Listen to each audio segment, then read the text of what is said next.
Hadn't the Kaiser had to run away to Holland, and his war leader, Ludendorff, to seek refuge in Sweden? And wasn't Germany now a republic, apparently like our own, based on liberty and equality? Didn't that prove that Carl Schmitt had rid himself of the old German tradition? That's what your father thought as he celebrated in 1918. But let's see what had really happened. When defeat was imminent, the men who had caused the war stepped conveniently into the background, leaving the weak opposition parties to take over.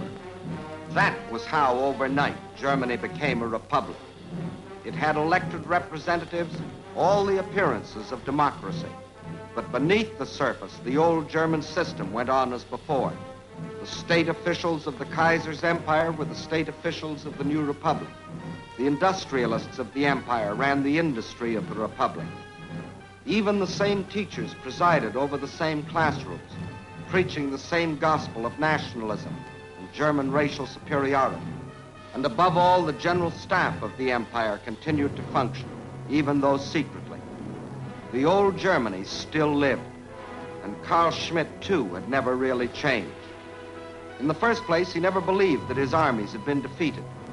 During the 4 years of the war, he had been told only of an unending string of victories. News of defeat had been kept from him. And when the fighting ceased, wasn't his glorious army still on foreign soil? Germany itself still uninvaded? And because Germany was granted an armistice instead of being forced to unconditional surrender, Carl Schmitt never saw Allied soldiers marching through his capital. Instead, the German army home again after the armistice, bands playing, colors flying. Like the army of Frederick the Great, like Bismarck's army. Certainly not like a conquered army. Why then had Germany signed an armistice, Carl Schmitt asked himself? Why, a year and a half later, what he called the shame treaty of Versailles? Why was Germany, in his judgment an undefeated Germany, accepting the penalties of defeat? Bitter, self, Carl Schmitt was looking for a scapegoat. He found one. The one the German war leaders had always planned that he should find. Carl Schmitt never blamed the men who had caused the war. Instead, he blamed the men who had signed the peace. Thus, in Carl Schmitt's distorted thinking, the ill-fated German Republic meant a bunch of traitors that had stabbed the fatherland in the back. And the general staff, the great landowners, the industrialists, the state officials smiled contentedly. Not only had they escaped blame themselves, but they had smeared the idea of democracy in Germany. It was a blow from which it would never recover. Carl Schmitt would go back to the old tradition, the tradition of Frederick and Bismarck and the Kaiser, the tradition of militarism and war. But wasn't the Versailles Treaty designed to prevent Carl Schmitt starting another war, even if he wanted to? By this treaty, the Germans agreed to disband the general staff, to limit their army to 100,000 men, to hand over their fleet, to demilitarize the Rhineland and coastal fortifications. They bound themselves never again to build an air force or submarines. And to enforce the treaty, Allied troops were to occupy the west bank of the Rhine, the Cologne sector for 5 years, the Koblenz sector for 10, the Mainz sector for 15. Further, there was the League of Nations, designed to prevent Germany or any other country from starting a war of aggression. Yet, only 20 years later, the Carl Schmitts of our generation were on their way again for another try at smashing the world into submission.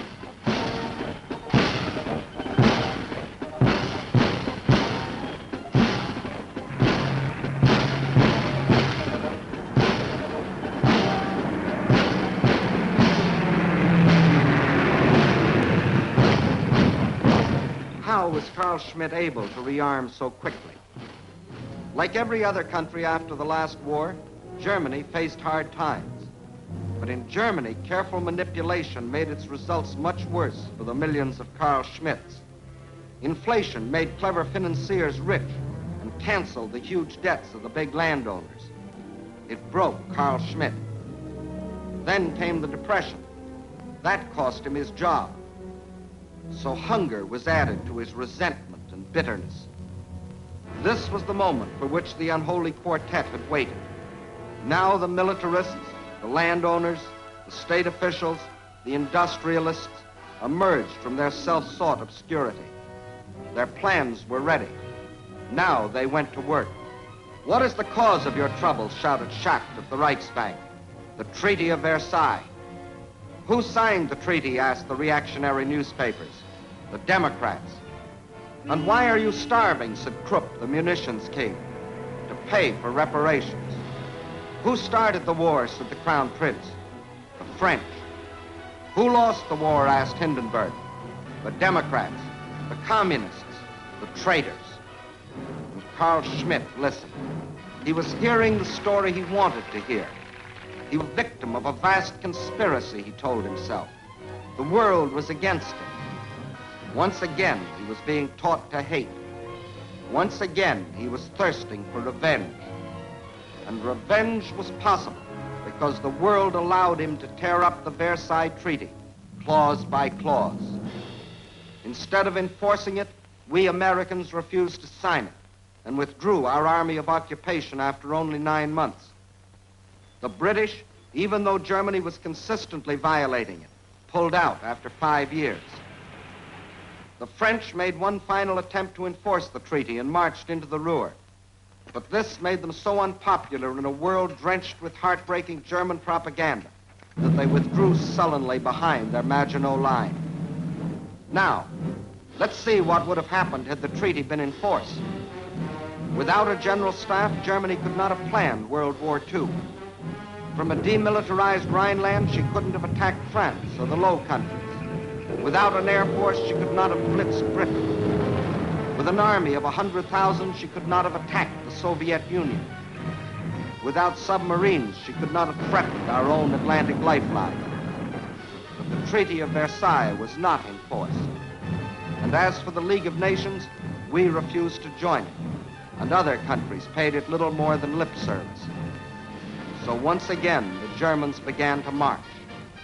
Not in the open at first, but on disguised drill fields, masquerading as patriotic veteran organizations, or as the so-called Technical Auxiliary Corps, ostensibly formed to help in case of strikes, or as Einwohnerwehr, vigilante groups claiming to protect the citizens against communism, or in school, simply under the name of calisthenics, but always under the supervision of army officers. The old German tradition was on its way back. But to the victorious Allies, the German leaders sang a different tune: peace, friendship, and a piteous cry for help. Germany's fate is the fate of the world. Germany's distress is the distress of the world. The prosperity of the individual nations is the prosperity of all. I hope one day to come over to America and visit your beautiful country myself. The German political and economical situation today is extremely difficult. This is the result not only of having lost the World War, but above all the outcome of the fact that Germany's former enemies are oppressing her above endurance. And when the German leaders whined they were too poor to pay reparations, we believed them. Result? Not only did they not pay 1 penny, but they received additional billions granted them in loans. It didn't occur to most of us that they would use this money to build up their industry for another war. We began to sympathize with Carl Schmitt. Why should he suffer because his father started a war?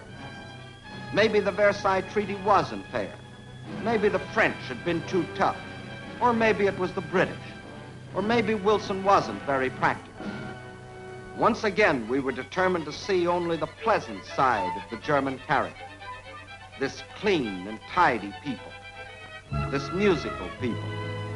This industrious people. This historic country. This beautiful country.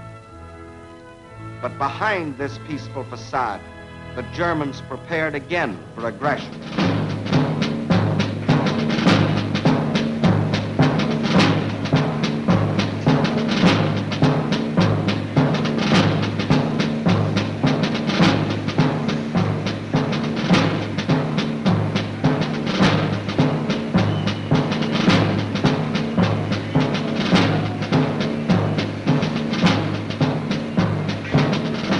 Germany began to rearm, its leaders planned the death blow for the German Republic.